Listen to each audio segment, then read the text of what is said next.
Welcome, ladies and gentlemen. Welcome to the Live Free Now show, bringing you the news, views, tips, and tools you can use to live a free, prosperous, and healthy life. I am your host, John Bush, today, and we have a wonderful program lined up for you. We're going to be joined here shortly by the one, the only, Derrick Broze at D Broze Live Free, my good friend and associate and fellow rabble rouser. I've known Derrick since 2010, I believe. So a good 15 years. I believe we amplify one another in our strategy, our efforts. Solid guy. So one of the things that I want to really focus on today, in addition to his journalistic insights into technocracy and this psyop that's going on right now, right before our very eyes. Of course, I'm talking about the Make America Great movement and conservatives just getting pushed into a complete reactionary paradigm. A lot of the radical leftists are already there. We're going to talk about that. We're going to talk about Palantir, Musk, AI, surveillance society. But more importantly, we're going to talk about struggle, adversity, hardship, and how through spirituality we can overcome those struggles and become better versions of ourselves. Because ultimately, at the end of the day, there's always going to be some kind of conspiracy going on. There's always going to be some predator class psyop. And the less attention we give to that, and the more attention we give to building the world that we desire, the better off we're all going to be. Not just us, but for future generations are going to be better off as well. And so I want to start the program, of course, by, I don't know why I say of course, but shout out to everybody tuning in. Let me know where you're tuning in from there in the chat. I imagine most of y'all are watching on YouTube. We're also streaming to Twitter at John B Live Free, at John B Live Free. I think I kind of ripped off Derrick's thing. He has at D Broze Live Free, because I used to always give him a hard time about that. We got Sean Carroll coming in from Vermont. Of course, we got the one, the only Catherine Martin, Live Free Now show super fan. How are you, Catherine? We started right at 11 today, or 11:01. So Catherine usually gives me a hard time, holds me accountable there. We got Voluntary De-Occultist coming in from Western Pennsylvania. Excellent, excellent. Let us know where you're tuning in from, friends. This is the Live Free Now show. I want to invite you to subscribe to the podcast if you have not already, or subscribe to the YouTube channel so you can stay up to date with us. We did take a bit of a hiatus after the Land Summit 5 at Polyface Farms, which was a really powerful event. It really did motivate and empower me when it comes to working back on the land even more. So that was a great event. We're going to be releasing the replays here sooner than later. So we're back from the hiatus. We're going to be doing the show weekly. Derrick's here in the wings, going to be joining us in just one moment. But I want to start something. Let me just message him, doing a quick segment. Okay, all right. Let me record this also. All right, my friends, I just turned 41. And I wanted to share 10 lessons that I learned in this past year. Now, it's a culmination of wisdom and things that have been coming to me, that I've been learning, experiencing. But the past year, my past birth year, from 40 to 41, and this past calendar year, I'm recording this on June 11th. So from January to June 2025 has been very tumultuous, to say the least. I've shared about some of these struggles, these ups and downs, these smiles and frowns, but I sent an email out to our Live Free Academy email newsletter. We do a daily email. You can sign up for free at livefree.academy/newsletter, livefree.academy/newsletter. But I put together an email with 10 lessons that I learned in the past year of my birth. And I wanted to share those lessons with you. Again, they are just a culmination of a lot of struggle and adversity. And through it all. I wouldn't have been able to make it through it all with the smile on my face. Now, mind you, there was lots of anger and frustration and sadness and even some crying. But I maintained a pretty good state overall through it because I recognized that within every adversity lies the seed of an equal or greater benefit. That's from Napoleon Hill, of course, or as the Apostle Paul said, we rejoice in our sufferings, knowing that suffering produces endurance, endurance produces character, and character produces hope. So if you can tune your mind to a frequency of growth and development, then you'll find when hardship and adversity comes at you, it doesn't completely crash you because you take the pain and you turn it into purpose and it furthers you along on your mission. So here's 10 lessons that I've learned in the past year. Lesson number 1, don't take on more than you have the capacity to truly nurture. Our intentional community unraveled this year. We had 3 households living at our 10-acre, which is now a homestead again, instead of an intentional community. And it taught me above all else that leading from the heart takes a lot of presence. And if you don't have the mental capacity to dedicate attention to cultivating deeper, more healthy relationships and agreements, making sure there's no false expectations and everyone's on the same page, it will really come back to bite you in the rear end. So still am, but it's tapered now with restraint. I'm a Grant Cardone 10X guy taking massive action through and through, and that's will get you to where you need to go. But once you reach a peak with that, sometimes you got to look around and focus not on just taking more action, but taking the right actions. And so I want to encourage folks, a lot of people are starting from a standstill and you need to get the momentum going by taking massive action. But I really want to encourage you to be conscious and aware of what it is that you're taking on. Don't take on too much to the point where everything comes crashing down, because that's exactly what happened to us earlier this year. So that's lesson number 1. Look, somebody says, oh boy, Grant Cardone, I'm out of here. See ya. Okay, lesson number 2, let people lead. In my company and Freedom Cells and marriage and my family, I've really come to learn and still haven't fully embodied, but I've learned the lesson, haven't fully embodied it or applied it all the time, that leadership isn't about control. It's about trust. It's about leading by example, and it's about letting others take the lead as well. That's where growth happens. As I shared, adversity leads to growth, right? Within every adversity lies the seed of an equal or greater benefit. Well, when you're leading a group of people or when you're leading in a relationship, you should let the other people experience those ups and downs and mistakes and not always try to insert yourself, because not only will growth happen for them, it'll happen for you as well. The third lesson I learned is to forgive others and not to forget to forgive yourself, right? So I've been sharing more and more about my relationship with Christ and exploring Christianity. And of course, a center point of Jesus's teaching is to forgive others. All right, he died for our sins, and it's a graceful message. And so as you're letting more people lead and letting go of control, perhaps there'll be more mistakes around you. And just really take the example from Jesus when he said, forgive them, Father, for they know not what they do. Literally the soldiers that were crucifying him. So if he can forgive literally the humans that are murdering him, surely we could forgive somebody that said an off-color remark or dropped the ball or harmed us in some way.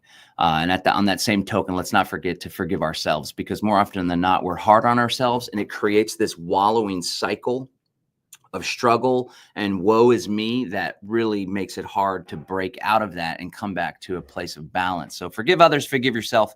And my fourth rule is to trust your gut.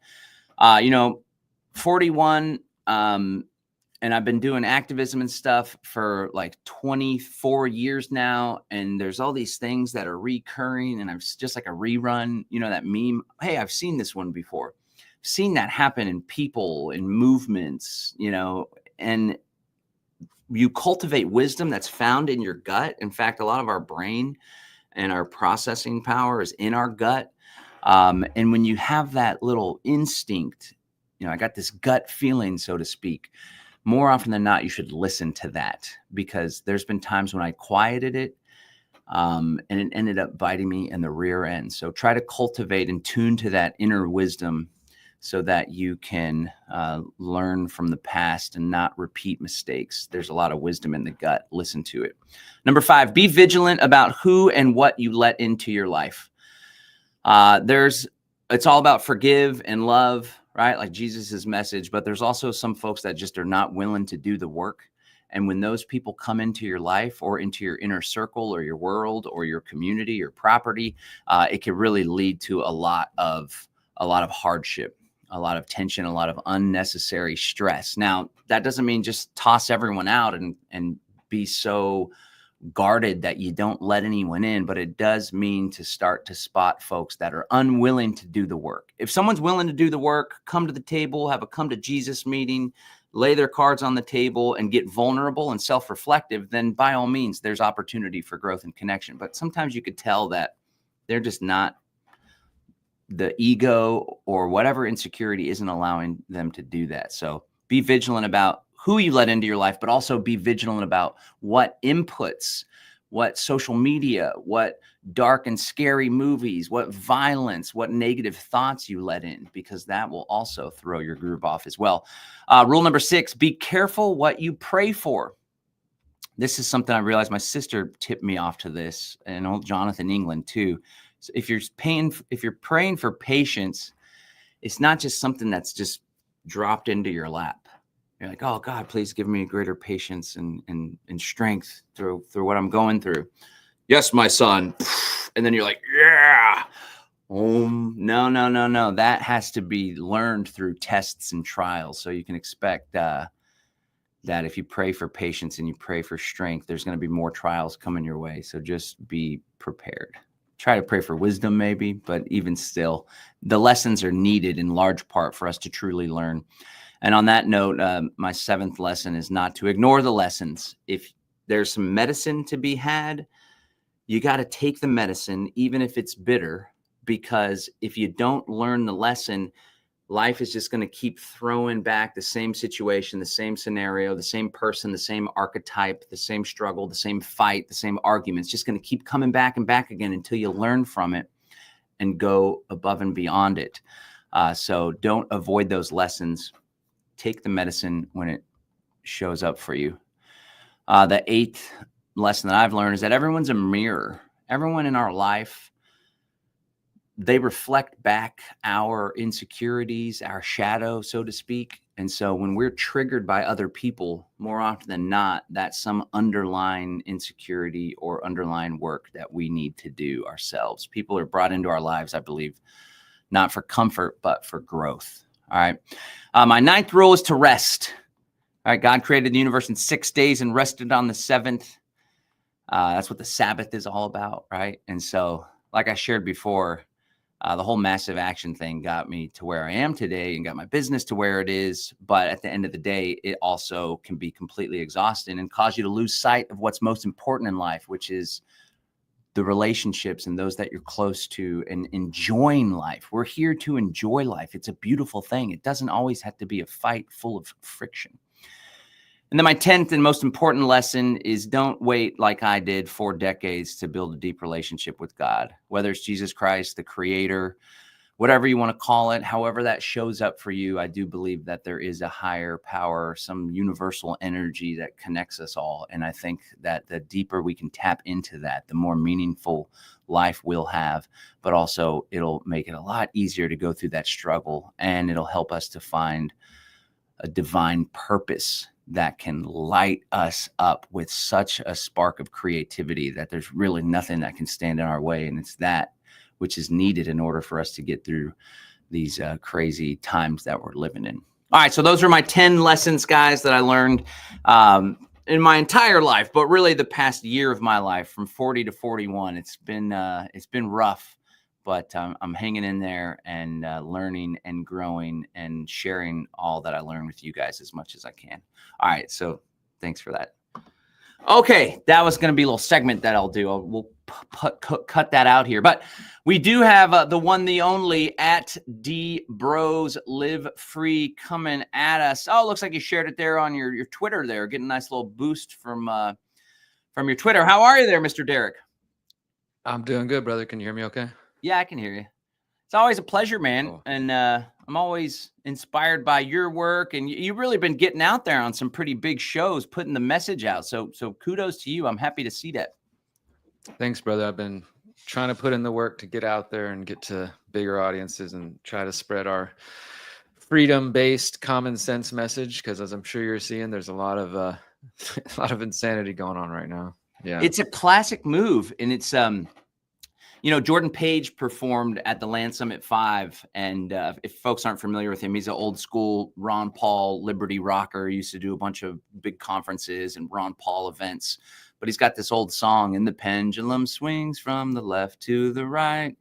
And it's like the same thing. He wrote about it, and he was talking about Bush and Kerry and, Obama. And it's the same thing with Trump, right? It swings hard left. And then that causes a reaction, and everyone's like, well, at least it's not Harris, and at least it's not all this weird leftist and gender identity and all this crazy economic stuff. Boom. And then everyone's so polarized that they're kind of brainwashed into accepting some pretty extreme measures. So I do want to get into like adversity and spirituality. And I know that you've had some struggles in your life that you've managed to transmute. But first, let's start with the message that you're sharing and what you're seeing. Of course, with all these immigration riots, but even beyond that, just all this deception that's taking place in the modern conservative movements. What's the message that you've been priming here on all these programs you've been going on? Oh, I think there you go. A lot of the conversations have been mainly focused on Palantir because Palantir is getting a lot of attention, rightfully so, in the last couple of weeks. And then, Trump and Elon start going at each other. So some people are like, oh, is this a distraction? I'm really trying to stay focused on that. But obviously, in the last couple of days over the weekend, there's protests turning into violent riots in some cases in Los Angeles. And I was actually just tweeting a little bit ago saying that I think there's a lot of people, some conservatives, not all, of course, some conservatives who are just so sucked into the Twitter, MAGA, Rumble sphere and they're in these echo chambers. Obviously, this happens left and right, but they're in these echo chambers that are just telling them that there's a mass invasion going on. George Soros is doing everything. Next week, there's going to be riots, civil war across the country, and just pumping people full of fear. And as you said, John, obviously that fear is a great tool for helping that pendulum swing back and forth, like you were just describing. The other thing that I'm seeing that is honestly probably one of the more disturbing things that I'm seeing, and I'm sure, unfortunately, some of it's organic. Then there's, I'm sure, some kind of bots going on. We can never discount that. But videos of Marines or soldiers saying, we're coming to free LA, and then people cheering them saying, great, go get those protesters, round them up, arrest them, or even maybe shoot them in some cases. I've seen some comments. Again, I'm sure there's some bots out there, but absolutely there seem to be some Americans who don't know what posse comitatus is, couldn't care less, or as we've seen over the years, they care when it's useful to them. And then when they think it's going to go against their enemies, they're willing to abandon their principles. And it's not surprising. It's not anything new. But in terms of just watching Americans cheer on the idea that, yes, the military is coming to, make the streets safe again, I do think it's all part of a larger psychological operation, as I've been saying for years, that the fight against immigration, the using it to divide people against each other, the fear of the other, all of that was going to play towards Trump being able to come in and militarize the border, increase facial recognition, work with companies like Palantir, and then, of course, starting to round people up. And to be certain, even as an anarchist, like, sure, there are some people who came to the United States illegally and they committed violent crimes, and, hold them accountable, put them in prison, charge them for the crimes they committed. But there's also people who are just living in the United States, maybe been living here for decades, or, plenty long here, and who have jobs and are paying taxes and being good, upstanding citizens that aren't bothering anybody. And people still don't care. They're saying, who cares? They came here illegally. Get them out of here. Whether you send them to El Salvador or whatever, we need to get every single illegal out. So there's a lot of complexities. I don't think it's as black and white as we can really dive into with our hot takes on Twitter and social media. So I've been trying to pierce through some of that. And also at the same time, I was listening to what you were saying a moment ago, trying to also hold on to my own inner peace right now and just recognize like there's only so much we can do.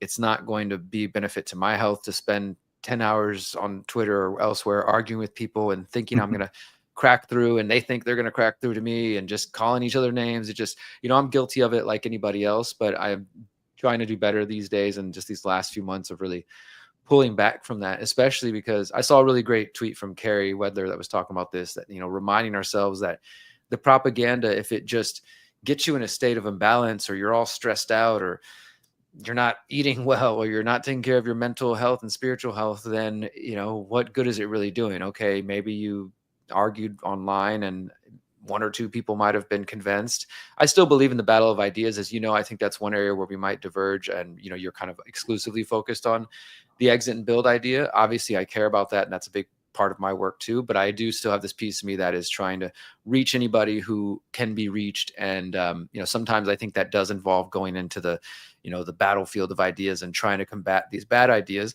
But there's a balance there too. And sometimes it just turns into just, I'm just like, wow, this person's talking to me like I'm an idiot and I'm talking back to them that way. This isn't going anywhere. How did I find myself in this position? Let me go spend time with my loved ones. I'm here visiting family. Let me go do that. That's more valuable, right? Things like that. So yeah, it's a wild west out there right now. And we really got to hold tight to our critical thinking, hold tight to like our spirit, our spiritual connection to the creator, whatever that may be, because I think that's really what matters right now. Yep. And that's what they're trying to pull us away from. And also pulling us away from seeing the humanity and seeing God in one another. This whole idea of they're the other, the immigrant, the leftists, the rioters, but the protesters, when in all reality, the majority of the folks are just good people that are protesting, probably have family that is in the country illegally and has been there for a while or whatever. They don't want to see them tossed out. So they're showing up. One thing that came up for me, though, is because, we've had some pushback on and gone back and forth on the strategy, and you got the journalist cap and you're putting that message out there. And I've been like, there's already enough of us that are awake. We just got to really do the exit and build. And you're like a superhuman. So you're doing both and they're not like taking away from each other. But it just occurred to me, like, we also, the point of the education and the messaging and the journalism is to make sure that we keep the ranks of libertarians and freedom-minded people and even agorists and our exit and build movement. Like, hold on, guys, just take a deep breath. Don't get caught in the psyop, because on the edges, in the middle, the bulk of us, we're like tried and true, Freedom Cell Network. We got our goals. We get together. We pay attention every once in a while, but we know it's all bullshit and it doesn't really matter because we have very little control over all these big things, but we do have control over what we're doing here. But then folks that just come in or they just woke up with COVID or whatever, if we don't make sure that we keep educating them, we could lose them and then they'll go down the far side. You know what I'm saying? Exactly. I think that's a big key thing. And I know we've talked about that too, is COVID comes along and a lot of people wake up. They're, if they weren't already awake, like there's two things. You got some people who are awake, but they weren't ready. Like, yeah, solutions maybe one day. Right now, I'm just having fun watching podcasts and watching the world burn. Then COVID happens and people are like, oh my God, it's actually here. I need to do something. And then other people, COVID was the incident that woke them up and kind of pushed them. And I mean, even just as recent as a week ago when I was on the road, I heard from another person who said, I found the Freedom Cell Network during COVID 1984. We were locked down. We had underground illegal meetings. We found each other through the website. And then we got land and, just these success stories. And I do think there's this component of what you're saying, John, that with every new election and with different distractions that pop up, there's always the chance that we sort of lose a certain amount of people. I saw this during COVID. You saw it too. Freedom Cell Networks popping, websites growing massively. People are, they're moving to Texas, moving to Mexico, buying land, whatever they're doing, they're organizing. And then as things kind of started to slow down and maybe quote unquote go back to normal, people are like, oh, okay, well, there's no reason for me to be doing that stuff anymore because life is pretty normal again. I don't need to worry about that. It's like we only act or more specifically react whenever we feel pressured or we feel threatened. And maybe that's just a human thing, but hopefully we can, continue to inspire people to be more proactive. But that happened. People start to go back to their normal lives. And then, of course, the elections come up and everybody's like, wait, hold on. Politics is going to save us again. Even though the last few years I knew it wasn't going to save us, but hey, here's another election. And so there's these cycles, and the statism and the propaganda from that predator class apparatus, like you said, they definitely have been using the fear of the other. So people who were even like super, freedom minded, sovereign minded, when the 2024 election came around, a lot of people were like, well, look, I hear you and I like exit and build, but that's not going to stop the invasion by the immigrants, Derrick, or that's not going to stop Kamala Harris turning the country into full on communism.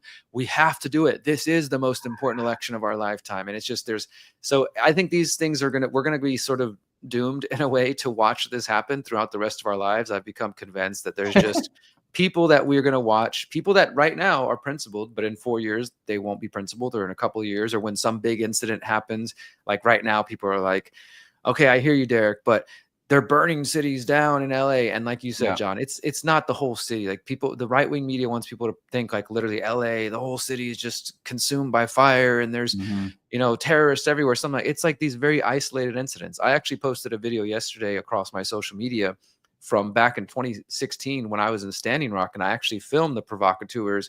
I had to go, I don't know if I ever told you this, but I was on the bridge and I was watching these clearly provocateurs show up. They all came together. They were all black blocked up.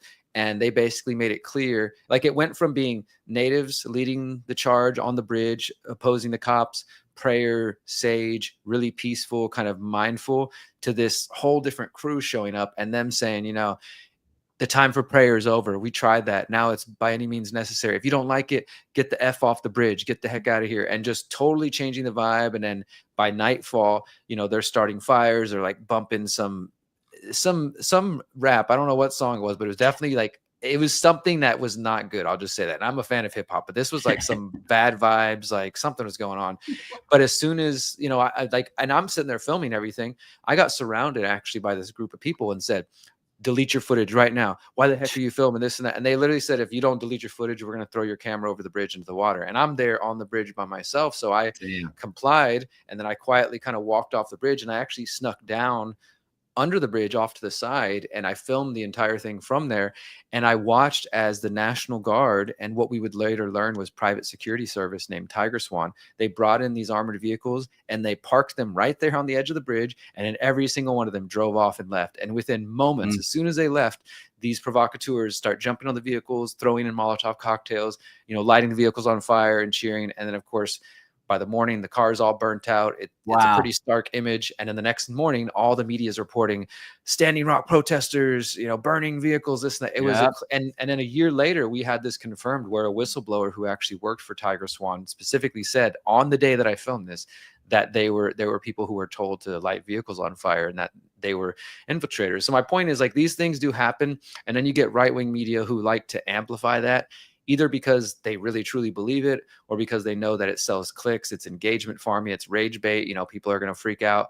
And so people get pulled into that, and they're like, well, this is why we need the Marines on the street. This is why we need somebody like Trump. And yeah, it's sad to see this all happening. And I don't think it's the last time we're going to see it. I was just talking with another old friend who, and it's like, wow, I feel like I feel like our allies are not many out there who really truly understand what's going on. Man. Yeah. And when you were sharing that, I don't know if you brought that up because of this, but these cars here that were just stopped at the bottom of a bridge, pelted with rocks and all sorts of craziness. It's like, why would you park right there? You could have just pulled under the bridge, like another 100 feet. But yeah, it's all by design. And yeah, I think one thing that we always try to prime is the importance of having principles, because when you have principles and values, that's what guides you. But when you're not rooted in a principled foundation, which we both came into this from various different ways, but the whole Ron Paul revolution really got a lot of people to really understand the philosophy of liberty. And it doesn't have to be like a brand of libertarianism, but it's like self-ownership, voluntary interaction amongst one another, free markets and free exchange. And so it's like, that's what's most important.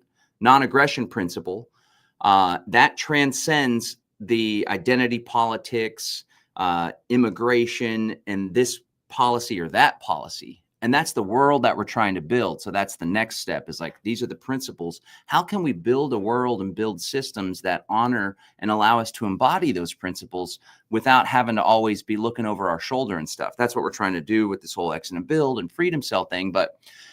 And this is something that you're always saying when we're doing the greater reset, now the people's reset. It's like, we got to make sure we're talking about voluntarism, right? So for folks that are watching, we got a ton of people watching. What would you say are those important principles that people should consider adopting, and then using that as a filter to determine, what do I think about this? What do I feel about this policy or that policy? Because like you pointed out, and I know that I don't know if you're deliberately being provocative, but it's like, if somebody crosses an imaginary line, especially if they're fleeing a really shitty situation, oftentimes created by the Central Intelligence Agency and U.S. interests or big corporate mega nonsense. And they're just trying to create a better life for themselves. And they're hardworking, and they raise a family, and they're living the quote unquote American dream. So you shouldn't have the right to use violence, coercion against them. And that's when you're founded on principles. So what are these principles that are important? Maybe you could just highlight some of them. Yeah, so a few things there. First of all, you're 100% right. I mean, I think that probably one of the biggest problems we have with this cycle that we were both just describing, the pendulum swinging, not just the pendulum of politics, but the people following it and going back and forth, is the lack of principle. I can just feel like you can trace so many things back to that, because for one, people don't have a sense of self. Who am I? You know, what is my place in the world? Where am I headed? What are my goals? What are the principles that I hold? I mean, I talk about this in my book, people can pick up for free at my website, The Holistic Self-Assessment.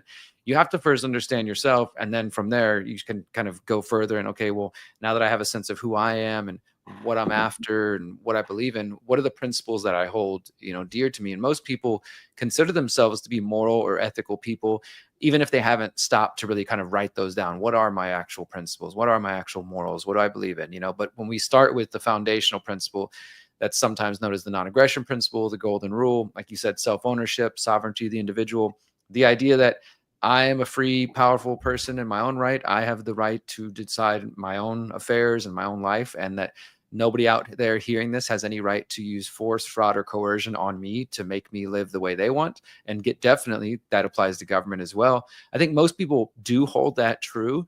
At least they believe they do. And then, as we've learned over the years, once you bring government into the equation, there's like a disconnect. Like somebody might be like, well, I'm not going to force you, John, to do this or do that, or to not live this way, or to not do this habit or this behavior that I don't like that you do. But I'm going to go vote for the government and try to get the government to ban it. And if you do it again, then they're going to lock you up, right? They don't see this connection between, even if you're not the one committing the violence, you're the one supporting, voting for it, etc. So I also think that, what comes to mind as you're sharing that is that I don't think the majority of my audience is voluntarists. I've focused on voluntarism and anarchism over the years. I think a lot less than I did in the 2014, 15, 16, 17, when I was writing my Conscious Resistance trilogy, when I was super nerding out on anarchism and had some sort of naive hope or belief that maybe we could convince everybody to recognize that government's immoral and that we could build this movement big enough to, I don't know, but I don't have those same hopes anymore. It doesn't mean that I've given up on the beliefs. I still live them, breathe them, and talk to people about them whenever they're, appropriate, whenever it's that time. But I say that because I realize that as this conversation comes up around immigration, like you said, I made a post saying, I use the word imaginary line. I don't think I'm the first person to do so. And I mean that because I don't think the state has the right to decide borders, and without us derailing into a whole conversation about the philosophy of borders and immigration, whether or not the government should be in charge of that, I recognize that the majority of people who follow me, whether they follow on Twitter, Telegram, YouTube, etc., they do believe in borders. They do believe in government. Some of them, they like my reporting. They like some of the freedom message. I think there's the crowd that gets it. They get it all. And they're like, hardcore volunteers, agorists. They're with me on every step of that. But for example, like I've been posting about the Agorist Cipher newsletter that both you and I are part of. And I can see that gets 1/10 or less of the reaction and response that my posts about politics do, right? It's just like, not only are some people just not interested in solutions, but I do think that the vast minority of my audience are actually truly getting the message that I'm trying to put out there. And I keep trying and I keep pushing it out there, but I think that's an important point. So when I say things like that, I get negative reactions from some of my own followers, and that's fine. They don't have to believe everything I believe and hang on every word I say. But in my mind, I'm just like, you guys still don't get it. You still believe in government. You still think that the state's the solution. So I find that to be problematic. And I think that goes back to principles, that people lack principle. For example, I just posted a couple moments ago that in my mind, the resistance against the COVID lockdowns and mandates, and in some cases taking people away to quarantine centers or quarantine camps, or locking them in their homes, or taking people from their kids, all the crazy things that we witnessed during COVID-19 84 in the name of lockdowns and vaccines. There were examples when people were organizing and they were trying to stop police from taking people, and they were trying to block streets and do things like that. In my mind, even though the cause is different, when I see people organizing against ICE and trying to prevent people from their communities being taken away, or trying to block streets to stop this, I see the same principle underneath it. But I understand that some people can't make that connection. They're like, no, that's crazy, Derrick. Illegals are illegals. That's not the same thing as resisting vaccines. These people are illegal. They broke the law. So we should support the federal government taking them away. In my mind, again, outside of the fact that there are criminals, and if those criminals are held, responsible for their actions, great. But I'm just talking about the New York Times story I read the other day about Carol, this Chinese woman who's been in the country for 30 years, who lives in a small rural Missouri town, and who was recently taken away by ICE. And when the people there who all voted for Trump are like, oh my God, I didn't realize this was going to happen. I thought he was going to go after the criminals, not Carol, not our local waitress. Like, oh my God, now it's really real. To me, it's just, if you have that principle that we all own ourselves, that government is immoral, just to name a couple, then, and you kind of look at everything with that lens, then it's easy to sort of know how to approach these situations. Doesn't mean you have to embrace everything that's happening in LA. Doesn't mean you have to endorse people burning vehicles or damaging private property. Because again, there's provocateurs, those are real. But at the very least, you can see that, hey, I understand these is people resisting government. And if I resist it on one hand, I don't necessarily have to endorse their entire cause to say I can sympathize with why they're resisting government over here. And at least that's kind of how I try to apply with my principles. And, so start out with self-ownership. Everybody owns themselves. And not only do you have to extend that to other people and give them that same right. And if you approach the world with that foundational principle, I do think it changes the way you view things, and you can kind of come back to it instead of just being flip-floppy and letting the trending, triggering topic of the week, the drama of the week, sway you this way and in that way and in that way. And then if you stop and look at your actions, when you do this self-assessment, you actually realize, oh, wow, I'm not in alignment in any areas. I claim to believe this, but then actually I'm being, swayed this way and swayed this way. And I'm kind of all over the place. But if you're rooted in your principles and values, it doesn't really matter what drama happens this week on the news or on social media or in your personal life. It doesn't mean it won't impact you or affect you, but you can at least kind of center yourself on that and stay consistent. And I think that consistency triggers a lot of people. I notice, like, when you're consistent with something, they just can't handle it. They want you to buy into the latest outrage or the whatever the thing is you're supposed to give up your principles for this week. People want you to buy into that. And when you stay consistent, it's a lonely territory, I think. I don't think there's a lot of people, and I'm not sitting here tooting my own horn. I'm just saying in general, living by your principles, I think it can be a lonely place. Yeah. Yeah, I hear you. And here's your controversial tweet. I support people resisting ICE and the federal government goons if they're attempting to take people whose only crime is crossing the border illegally. They're nonviolent, contributing to their community and not harming anyone, then the feds are the aggressors. And I'm with you. As soon as I saw you post that, I was like, oh, this is going to cause a shitstorm. But a lot of this, and I do so knowing that. I do so knowing that it's going to cause a shitstorm. I know you do. I think you enjoy it. I think a lot of the point of this psyop is to get people to be against one another and to focus their energy on the other, when in all reality, there's a technocratic control grid being built all around us. In this pendulum, I wanted to do some kind of visualization where the predator class has an agenda and it's always marching forward. And they're so cunning that they're able to even leverage very powerful people like Donald Trump, right? You may think it's he's a total control thing. I think there's some independence, but then he just got leveraged and like they're playing to his ego or what the hell ever, his big business sense. And they're just like, all right, we can play this guy. And so it's like, the agenda towards the Great Reset, total panopticon, digital surveillance society is always advancing. And then so imagine advancing here, but the pendulum swinging. And the harder the pendulum swings in this reactionary way, where people are now justifying the technology being implemented, the Patriot Act, John Warner Defense Authorization Act back in the day after 9/11. And now we got all this modern big tech AI surveillance with Palantir stuff. The more it swings and the more reactionary people get, the faster this goes forward. And so it doesn't matter if it's left or right in control, whatever president, this agenda is always advancing. So what are your thoughts on that? And I do want to invite folks. We got a 13th International Freedom Cell Activation call coming up. Derrick and I will be hosting this. It's June 25th, 12 p.m. Free to join. It'll be a couple hours. We'll share some updates. Derrick wants to share about organizing. We're going to be opening the floor to hear from folks that are having victories or struggles within the network. But if you haven't heard of this, it's a network of over 40,000 people, solutions focused, principled, or at least we're trying to get people to be more and more principled. And you guys can join. I'll share this link in the comments. But what do you think about that? Yeah. No matter what's happening over here with the pendulum, the agenda is just plowing forward. And more importantly, what can we do about that? Yeah, I want to just encourage everybody to definitely join us for the 13th International Freedom Cells activation there. We've been doing those for years. It's been a little while. We get busy and things. And as I said, the Freedom Cell Network tends to ebb and flow as the state of the world, whether it's chaotic or peaceful. But I do encourage people to join us. Looking forward to that, because I still think that's the answer right now, is that we need to be organizing on a local level in a decentralized manner. We need to not just be thinking Donald Trump or any politician is going to come save us, or from the folks maybe on the other side thinking that whoever they're lining up, Gavin Newsom on the other side, is going to be the hero in a couple of years. Whatever it is, there's always going to be fake political solutions. There's always going to be people trying to pull you towards violence, to pull you towards apathy and being, doomer, black-pilled, things like that.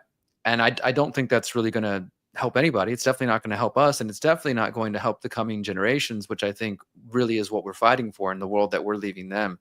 So I encourage people to learn more about freedom cells. And as far as that pendulum, yeah, I mean, to me, I think once you step out of it, it's pretty obvious.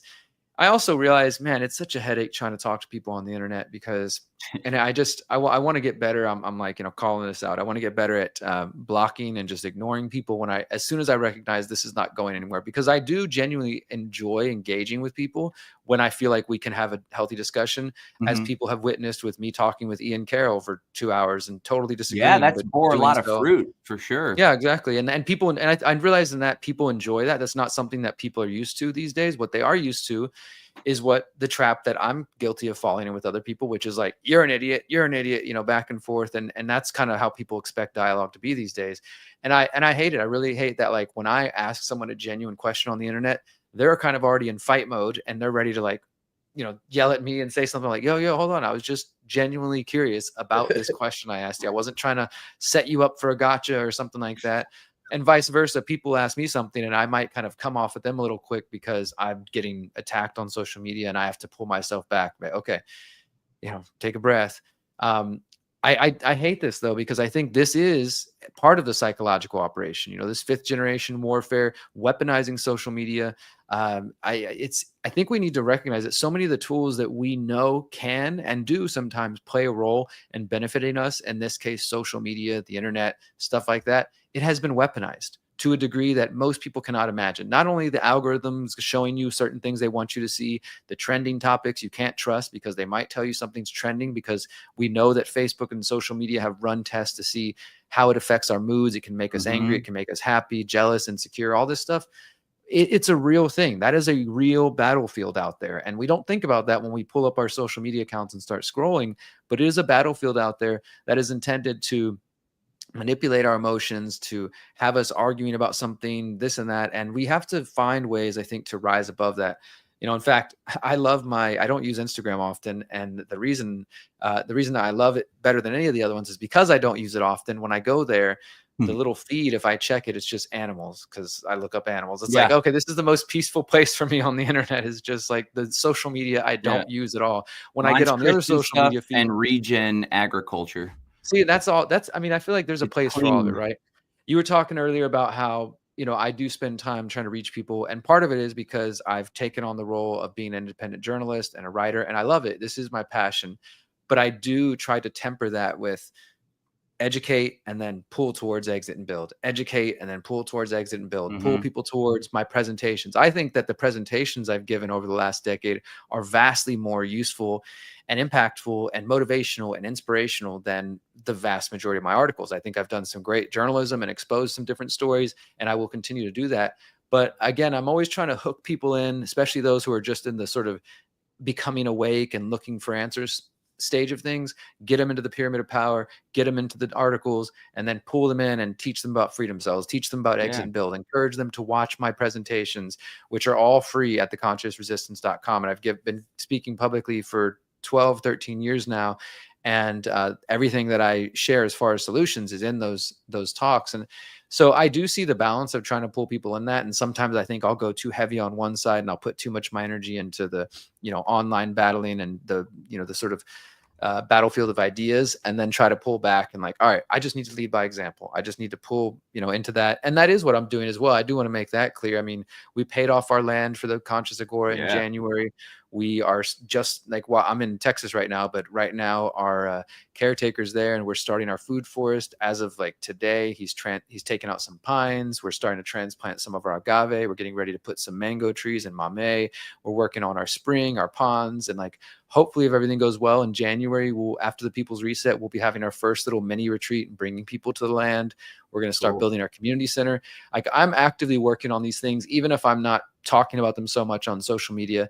And I want to do more of that. I want to do more of the documentation process as we do it, to show people like, hey, it's not just about being obsessed with the news. What are you actually building? That's ultimately the message. And of course, that's why the People's Reset is still so important to me. That's why what you do with Exit and Build is so Land Summit so important. And I wish more of our audience out there, and I'm speaking to all of you guys out there on both sides of on my channels and John's channels, get out from behind the computer, come to an in-person event. Even if you don't come to Mexico, you don't go to John's event, go to your local meetup, start a local meetup. The internet is a valuable tool, but it's not the real world. There's a world out there in the physical meat space with other humans, and that's where we can get organized. They can't stop us yet at the moment from organizing in person. And even when they tried during COVID, they didn't. People still organized. People used the website and found a way to connect. So I think that's just where we should be putting our attention is, put away the distractions and the stuff. Even put away me. Don't read my articles or watch my videos or John's for a couple of days, and go out and see if you can find people in your local area. And if there's nobody, start a group, start a cell, start putting up flyers in coffee shops and in the local meetup spaces, and see if you can find even a couple other people who are like-minded and get together in person, start having these conversations, start talking about the solutions that matter to you. You will find value in your life. And I don't know if I've mentioned it before on your show since I put it up, but I did create a free 45-day exit and build challenge that people can find at theconsciousresistance.com/EXB. And it's just seven weeks. If you do it, the way I kind of outlined it, you do one challenge a week and you follow the homework and start implementing these ideas in your life. And I did that in the lead up to the 2024 election to try to see if I could sway anybody from voting towards something more valuable. But it looks at money, food, land, education, all sorts of different areas, and it applies this exit and build idea. And so just want to invite anybody, if you're new to this and you actually want to see, I believe if you actually take the challenge seriously, by the end of that 7 weeks, you will see some value. You will see some changes in your life if you do implement the steps in there. For sure. Okay, I'm dropping the links there. I don't know if you want to drop the links so they'll go on to your channel also. Can you stay a little after 12, Derrick? Yeah, I could do another 20 minutes or so. Okay, sweet. All right, great. Because I want to shift gears, but still, it's a great segue. So we're talking, and I want to talk now about spirituality, self-growth, self-development, and I want to share this conversation in the context that I've worn my heart on my sleeve, and I've gone through some struggles recently. Went through some more serious struggles when my last marriage fell apart with kids and divorce and court and like all sorts of drama and pain. But I learned so much from it. I became a better person because of it. And I know your story pretty well, Derrick, and I know that you speak openly about it. And I just want to share this piece and ask some questions of you, and we can kick it back and forth. But I want to share it in the context for folks that feel like they're struggling or things are really hard for them, that, especially Derrick, when he was just like down in a very dark place and ended up in prison. I'll let you share the story. Like that's hardcore, brother, So no matter how hard it is for some people, there's always opportunity to take that pain and drive it into your purpose and become a better version of yourself rather than allowing it to break you. And because people are always like, oh, it's easy for you to say, John, or easy for you to say, Derrick, you guys got it all figured out, or what the hell ever. But really, nothing could be further from the truth, right? And we're all presenting great here on the show, but we got our own demons that we're still struggling and battling with all the time. It's a constant struggle, and that's part of life. That's what makes it beautiful. So I want to share that in the context of like everybody, we all have struggles, we all have ups and downs, but when you can tune your mind to see these struggles as an opportunity for growth, God, the universe, whatever it may be, karma, it's reflecting back to you. And if you can look at it through that mindset, it not only does it make it easier to go through the struggle, because it's all happening for a reason. It's not happening to me. It's happening for me, so I can become a better version of myself, so I can be prepared for what's next to come. But you become a better person. And then when the adversity happens and the struggle happens in the future, it doesn't bring you down as much because you've already learned the lessons. You've already built up that armor, right? So one of the reasons why people can so easily get swept into this reactionary paradigm is because they don't even have the ability to not get reactionary with their own emotions or triggers. They're not rooted in like a spiritual grounding that when somebody says something, they get triggered, they get emotional, it turns into a whole, let alone on social media and arguing with the TV or whatever. It happens in our own relationships. So maybe you could just start by sharing, like, I know that you had a lot of challenges in your upbringing and with your father. And I know that instead of like facing that early on, you turned to drugs. So can you just share that story and then how it actually ended up transforming you and making you the person that you are today? Yeah. I think it's interesting because, like you said, John, when we're faced with challenges, we can either kind of, grow through them, rise above them, or we can sink further. And sometimes we wallow in self-pity. And I feel like I definitely did that at a young age. Just briefly, for those who haven't heard me share this story, I'm 40 years old now, but 20 years ago this November, I got locked up at 20 years old, right before I turned 21. I'd been addicted to crystal meth for probably about 10 months before that, leading up to that. And then before that was, hooked on other substances and drinking all kinds of alcohol. And just, I went through basically a couple year period from 2003 after graduating high school and going to college for a little bit before I basically couldn't sustain it, and got sucked into the whole world of drugs and criminal activity and, just all kinds of stuff that I wasn't prepared for. And that came for me after spending my young life watching my birth father, do the same thing. I grew up, my earliest memories are my father's already in prison, and we're going to visit him in prison. He gets out every now and then, comes and visits us. Then the next thing we hear, he's back in prison, then he gets out. This was just a cycle I dealt with all of my earliest memories. By 7 to 8 years old, I absolutely remember being suicidal and being just completely depressed. And just, even if I didn't really maybe understand what that word meant, but just the idea that I didn't want to exist and that I didn't want to be here. I didn't really have the proper tools. I had my mother around, and she was trying her best to take care of her 3 kids with her ex-husband, in prison for his own drug addiction and all the trauma that comes along with that. And I didn't have the tools to deal with it. So by the time I got to my rebellious teenage years, that sadness transformed into anger. And I actually remember being at my grandmother's house. It was one of the times my father was getting released from prison. It was Christmas, and it was a big deal in my family because my father was going to be allowed to come visit my grandparents' house again for like the first time in 20 years or something. They had some kind of drama since before I was born. And so everybody knew this is like a big Christmas. And as soon as my family arrived and, my grandma opened up the door, I just knew right away, he's not here. Something's not right. Just the way they were acting. And shortly after that, I remember walking to the bathroom and overhearing my grandmother tell my mom, he's already locked up again. He's already, he's not going to show up. He's already, he just had a habit of falling right back into his drug addiction. He was dealing with his own trauma and his own pain that unfortunately he never dealt with before he passed away from a drug overdose. And I remember just going to the bathroom, 14 years old, after hearing that, and just crying my eyes out, staring into the mirror and just being like, fuck this. I'm never going to let anybody hurt me again. And just like, I swear I said those words, and just this kind of like shell of hardness I attempted to form around me. Of course, there's still that hurt underneath, but that was really the beginning of my destructive period, I think, up until me getting locked up. 14, 15, 16, 17, all through high school, junior high, I start getting into fights, start getting tickets, etc. I was still an intelligent kid in advanced classes, graduated high school early. I graduated the first semester while all my friends were still in school. I was going to college, but I was also just miserable. I was just angry. I was depressed. I hated seeing happy people because it reminded me of how miserable I was. And then, as I said, by the time I graduated, I discovered alcohol. That turned to drugs. And then I ended up locked up at 20 years old. And when I got locked up, I wish I could say that there was some sort of, big moment. I guess there was in some ways, but really I just felt like I had no other choice. Like everything I just described, I knew what my father's life was like. He was institutionalized from going in and out of prison, and he was just traumatized and all this stuff. And I knew I didn't want that. And I felt very much like I was such a hypocrite. I was so angry at him my whole life. And then now I'm getting arrested for drugs. And I didn't have any kids of my own, but I did have a very young little brother, 6 years old, 7 years old at the time. And I remember kind of having that moment of feeling almost, like a father figure in that way of like, dang, I'm leaving him behind in the same way that I felt left behind.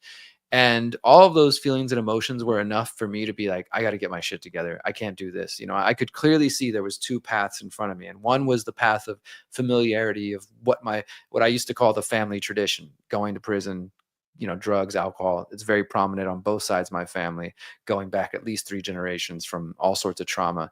And I was like, I could continue the family tradition, or I could try something else and see what's over here.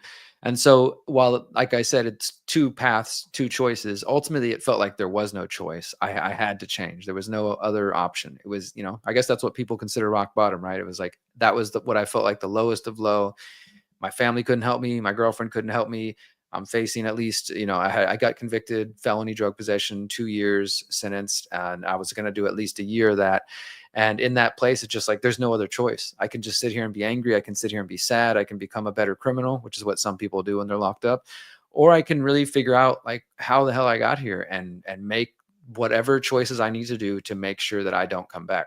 And it wasn't just like, just like that. I did a full year and I got out, and I only lasted 6 months before I went back. For another 3 months, they sent me back. And then, so I ended up doing in the end 19 months in Texas state institutions, between county jail, Texas state prison, things like that. And yeah, so between 2005 and 2008, I was just bouncing in and out of that world. And I was still learning at the time. I got into meditation, got into prayer, started to do a lot of trauma healing and opening myself up spiritually, where I never had been very much open at all. In fact, I was very much like anti-God, anti-religion. And I still am very much anti-organized religion, but I wasn't open in any way. That all started to change once I got locked up. And yeah, so I mean, I think that we each get faced with different decisions, whether it's what I just described or something more traumatic, or, something else.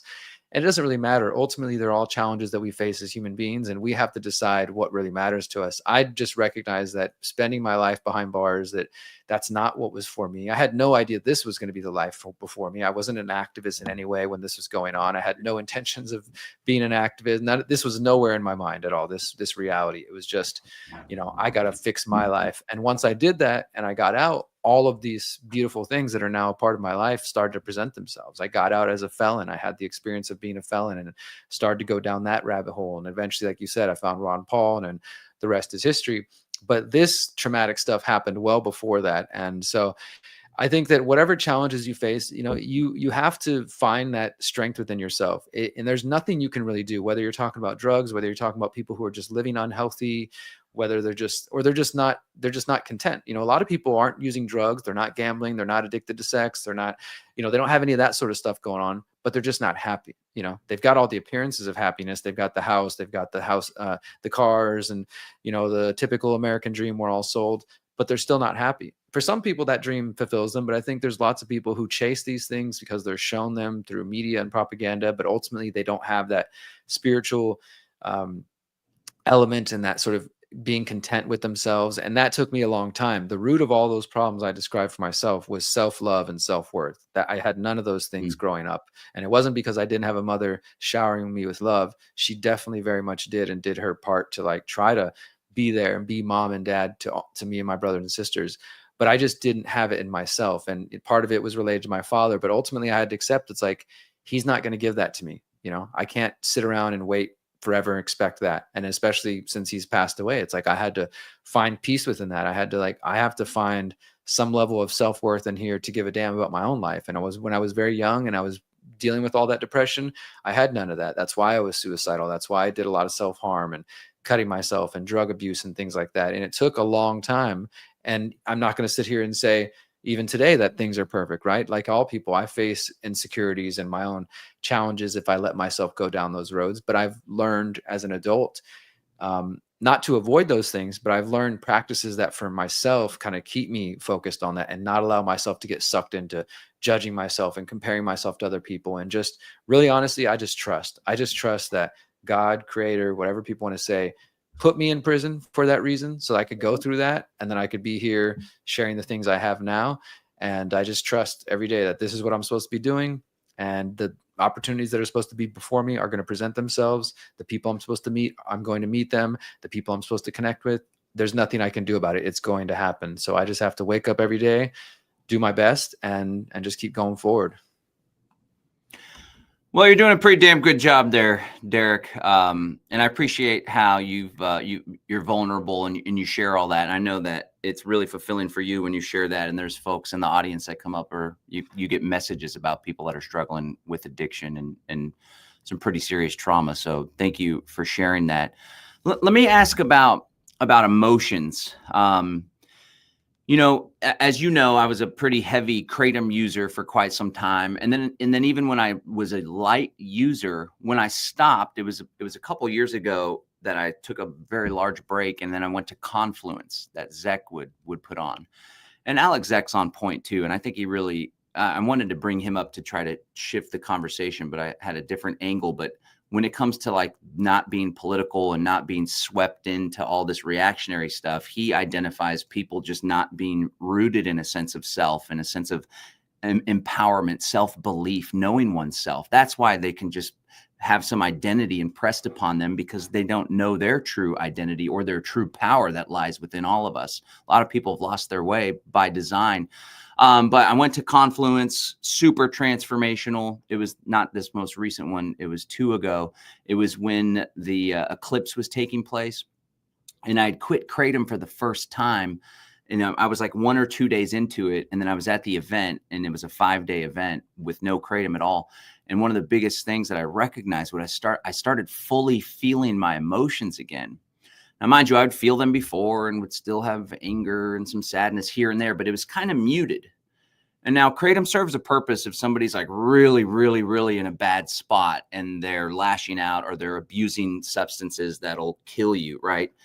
But if you start to become, more balanced, then I believe that it actually is holding you back from feeling those emotions, because those emotions really have a reason. And so that's kind of where I'm at lately with some of my struggles, is doing everything I can to not avoid or numb those feelings and emotions, even though they can be strong and painful, and to sit with them, because that's really where the growth takes place. And as I shared in my lessons earlier, it's like, if you don't take the medicine and feel those emotions, understand what can I learn from this in the moment, it's just going to cycle back and teach. It's going to give you the opportunity to learn over and over and over. So I know that you had a lot of pain, and you can even pinpoint like that moment in the bathroom, and then you started anger and all this stuff. And then the drugs probably and the alcohol were so powerful for you because it numbed the pain.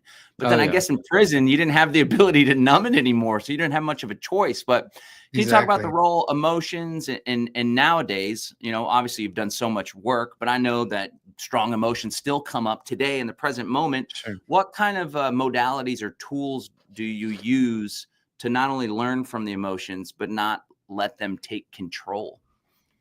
Yeah. So first off, John, really appreciate you sharing about your kratom use. And man, it's I know that's a struggle that Kratom is a tool. We both have told people that over the years, but it's also a really difficult addiction to break if people get hooked on it itself. So I applaud you for recognizing that it can numb you. And that's, I think, ultimately what we do in different ways. People who, whether they smoke cigarettes or drink alcohol or use Kratom or just scroll endlessly, it's different methods to try to avoid and to numb things, right? And you're totally correct. I think the main reason that I had a success story is because there was no way for me to avoid myself any further.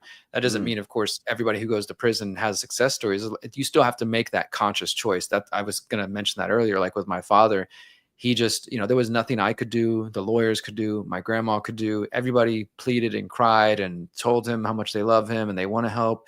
He just didn't have the strength within himself to decide that his life was worth something different. And, he wasn't able to do that. You have to find that within yourself. So I think what does help, though, in my case, was that I was free from all distractions. As crazy as that might sound, being in a place like prison. I mean, I started meditating, I started journaling every day, and I still do. I don't journal nearly as much as I probably should, but I do write a lot of my own thoughts down and things like that, and practice meditation. And that was really useful for me to just kind of slow down, especially because at that time I was literally coming off a lot of heavy drugs and I needed just time to kind of get clear-headed again. But I think the point here is that whatever practices you can find to not numb yourself and to actually feel the things that are going on inside of you is important. And I know also, I would say that this is something that we as men struggle with even more specifically, because a lot of us men grew up with other men showing us examples that talking about your emotions means you're weak, or, it's not something you're supposed to do. Or, we all have different upbringings. Some people grow up in homes where the communication is yelling at each other, or the communication means slamming doors, or the communication is nothing. You just don't talk about it. You put on a smiley face all the time, and you kind of repeat those things. And so as men and women, we learn not to talk about our emotions or to avoid them. I was absolutely self-medicating. That was for sure what I was doing. There was plenty of times when I was on heavy drugs and the people I was using with even would say, "You don't seem like you're happy." And I was like, "I don't think I am. I'm just like stuck in this." I didn't know what else to do. But there were times when the drugs felt good and I was like, "Oh, so this is what happiness is like. This is what I've been looking for." And I had to eventually, of course, find that happiness just in a sunset and, a beautiful day and time with family. And it took years to do that. As far as modalities and things, what I mentioned, I think is still heavily instrumental for my life. And I encourage others, get a journal, a diary, whatever you want to call it. Get a place not a place that you have business meetings in, but a place that is exclusively and specifically for you to go to write your thoughts down when you need to. And especially, I would say, in the times when you're feeling stressed out by your husband or your wife, or by your job, or by your kids, or by some idiot on the internet, it's good to take a breath, pull away, and write these things down and kind of look at your thoughts. At least I find it helpful for me. Like when I can take them out of all this chaos in my head and then put it down on a piece of paper and then look at it and read it, it sort of allows me to take it in even deeper and kind of pull away from it a little bit, look at it, okay, so that's what's going on in my head. Now I can sort of feel a little less chaotic, and then I can move a little bit more centered from that. And I think over time, these things become habits. It goes from being like a practice that you have to put a lot of effort and intention into, like, oh, okay, I'm getting angry. Okay, hold on, take a deep breath. Don't react and say the first thing that comes to my mind to my wife because she's driving me nuts. Just take a breath, and maybe even not say anything. And I'll just be super real and give an example of, just really briefly, of last week with Miriam, my partner. For those who've met Miriam, we were together, and long story short, she was communicating something to me. And she wasn't doing so in a rude way or anything, because she really is just very kind in the way she communicates. But my initial ego reaction was to just like, what the heck is she saying this? And just start cussing her out in my head, or just feeling very defensive, like, oh, like, why is she saying this to me and this and that?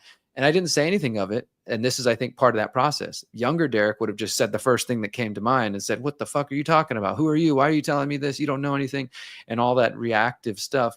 Instead, I sat quietly, and there was that part of my brain or my soul that felt that. And I let him have that space. Okay, you feel that way. You're feeling triggered right now. You're feeling like, why is she saying these things to you? Just breathe with it. Just sit with it. And then I just sat quietly, and that was, I'm sure, awkward for her, of like not knowing how I was feeling and not saying anything. But I felt like it's better for me not to say anything right now. Just breathe, just keep breathing. And then with time, I took in what she said, and what she offered was actually very valuable and useful. And when I, reflected on it, say, okay, I had to like kind of have a little mini conversation with my ego inside my head and say, look, I get that this feels uncomfortable for her to say that, but she's coming from a good place. And you know what? She's right. She's actually right in what she's saying. So it's okay. Let it go. And I guess that could be part of my inner child that just feels like, hey, somebody's attacking me. But it just had that. And this is all happening within like a moment, right? Like this is, and I think that's the kind of thing, is the more these practices become regular to you. Buddha said it best, like your habits become your destiny. Your habits become, I can't remember the full thing, but it's like, okay, your thoughts become your words become your actions become your habits, and your habits become your destiny. Nice. And that's like, so it starts just here. It's a practice, but then the more you get used to it, it just becomes second nature. And in that moment, I had to go there and like, okay, feeling some tension rising up in my chest. Don't say anything. Reflect on this. Keep reflecting. And even if my end result was, I don't agree with what you said, at least I can say that and communicate it in a way that's not coming from this super reactive place. I can say, hey, baby, I hear you. Thank you for communicating with me. I don't agree with that. This is how I feel, right? And that all takes work and energy and time and effort. And I guess it's all up to each of you. Do you care enough to want to be in that place? I know for me, it felt really good. I was like, holy crap, like this feels good. Oh my God, we're not arguing. I'm like actually rising above that, ego stuff, and just sharing, saying, I gave it a little bit, and a little while later I communicated and said, baby, the reason I didn't say anything is because, and I just explained everything I just did. I was like, I was feeling this way. I didn't want to say anything back, but now I'm hearing you, and you're right. You're correct. Thank you for being patient with me and giving me the time to process that. I love you. And that was a lot more valuable than just the way it has gone in the past when I was younger and much more reactive, or the way it could have gone, because if I say something like that, then she's probably going to react. And then we're just locked in this ego battle instead of us like hearing each other. So yeah, there's little things like that I try to do. And obviously I'm human like everybody else and not perfect. And there's times where I do the exact opposite of what I just described. But I think it's all about that practice and trying to make that become part of your daily life. Come on. We're finally growing up, Derrick. That's good stuff. Good stuff. And, just like we run away or numb our emotions, when you're in a good relationship, or at least it has the potential to be a good, healthy relationship, but we're all, grew up in trauma-based society, and our parents are going through their own struggles, doing their best. But oftentimes when things get real with a partner, people have the same tendency, as though when the emotions get real, they want to escape it. But like I shared with my lessons earlier, it's like, if you abandon a relationship because someone's reflecting back some pretty serious stuff. I had something really hard hitting reflect back at me recently, like a few days ago. And just the same, I just sat with it, and I was like, oh, I immediately would have resisted and thrown back in the past. Well, you do the same kind of thing, that kind of bullshit response, instead of just being like, okay, that's your experience of me recently. And it's really hard for me to accept that that's how I've been showing up. But that's where the growth has to happen, and we really got to quiet our ego in order to even be able to get into that space. But if you abandon a relationship just because it gets challenging, because somebody's calling you out on your bullshit, then the next relationship you get into, you're going to manifest and attract somebody that's ready to show you that mirror just again. You just got to look in the mirror and just face the facts. And it's all just to become a better version of yourself. Okay. All right. Before we let you go, let me ask you about this. One thing that's helped me immensely, and it's actually been humbling, because I'm still not sure intellectually where I'm at with the whole Jesus Christ. And then you got like the Gospel of Thomas. And obviously there was some psyop, or very likely some psyop with the Council of Nicaea and Rome and the authorities. That there was a radical message, I think, that's a more radical message. It's radical as it is what's in the Bible that Jesus says, right? Like in the red letters. But I think there was a little bit more to it. But I'm also like, because then you got Paul, the Apostle Paul in Romans, and it kind of shifts the message away from the works, which was James, and it's more to just having faith and accepting Jesus as your Lord and Savior, right? I resisted that a lot as an anarchist, like, what does it even mean for me to have a Lord, right? But the humbling aspect of like just accepting that I believe that I am here on this earth to carry out the will of God, to create this heaven on earth, new earth, whatever you want to call it. It doesn't even have to be in Christian terms, but there's this creator, there's something bigger. And we have obviously have gifts, communication, the way that we think, being able to like draw a crowd and lead people, right? That's a gift. And I feel that we have an obligation to the creator, to our fellow human beings that all have divinity within them, to carry this work out. And that's actually been something that's really helped me immensely in dealing with some of my demons, dealing some of my vices and bad habits. What do you think about that relationship? Like as anarchists and freedom people, there's a resistance to giving our life to something bigger, but how does the role of a divine purpose and doing God's work, so to speak, what is that? How does that work for you? And what are your thoughts there? What comes up for you? So I have a lot of thoughts about Christianity, which I won't be able to share today, but I put some of them in the 16th episode of the Pyramid of Power that people can check out about religion and secret societies. But a lot of what you said, I agree with, John, as far as like, thoughts and concerns about the Council of Nicaea, the changing of the books by the hand of man, the idea that Paul maybe have sort of co-opted the message and took it in a different direction, as well as interest in conspiracy theories around Christianity. Was Jesus actually a mushroom cult? Was Jesus a real person or not? Was it really Mary that was leading things, and it's actually the patriarchy that changed that over time and made the church about popes when it was actually women, leading things? There's a lot of theories and a lot of interesting books and documentaries out there about them. I don't know if they all can be true, but I do find it fascinating. And I spent quite a bit of time trying to understand it. By no means an expert in any way, but I grew up in a Christian home. My mom, I literally wait when I'm here visiting my mom, I come downstairs and she's reading her Bible every morning. Like, this is her tradition, her practice, and the younger version of myself tried to debate with her and tell her what would have tried to say, hey, Mom, have you ever heard of the book of the Gospel of Thomas? Have you heard of this book or all these extra books? You're only getting part of the story. And I do believe that. But also at the same time, I've learned, like with my mom, like, you know what, this is something that whether I fully agree with it or with all the questions I just mentioned, it's something that's bringing her peace. So I'm going to just let her have that peace. I don't need to sit here and like debate her about it and try to get her to understand it from the way I do. And so that's one thing, is I think I've come to play more of a place of acceptance of like, if that's what makes someone happy and brings them joy, then I can understand that. And then of course there's the other intellectual side of me that does want to understand it, like practically, logically, right? But maybe the connection to God isn't meant to be understood logically. I also kind of have space for that in my mind, that maybe it's true that man has corrupted the message of Christianity and everything that's entailed in there. And maybe it's also true that the Abrahamic religions are a tool of control. And maybe it's also true that the books were changed by the hand of man after the Council of Nicaea, and that Jesus's message, if he was real, has been corrupted. Like, I hold a lot of these kind of competing and conflicting thoughts in my mind, and I still find a lot of interest in trying to understand it. And that'll probably be a lifelong study. As far as like the message of Christ, the general belief in that, it's something that I do support. I mean, I think the message that I most support is the idea that the kingdom of God is inside of you. Like, and I think that's from the Gnostic Gospels. That's not in the mainstream Bible. I think that is a message that, if it's true, as these books propose, that Christ also said that, then what he was proposing is that you don't need to look outside for external saviors, including popes, priests, pastors, church. That the kingdom and the connection to the divine is something that is an individual thing. It's a personal thing.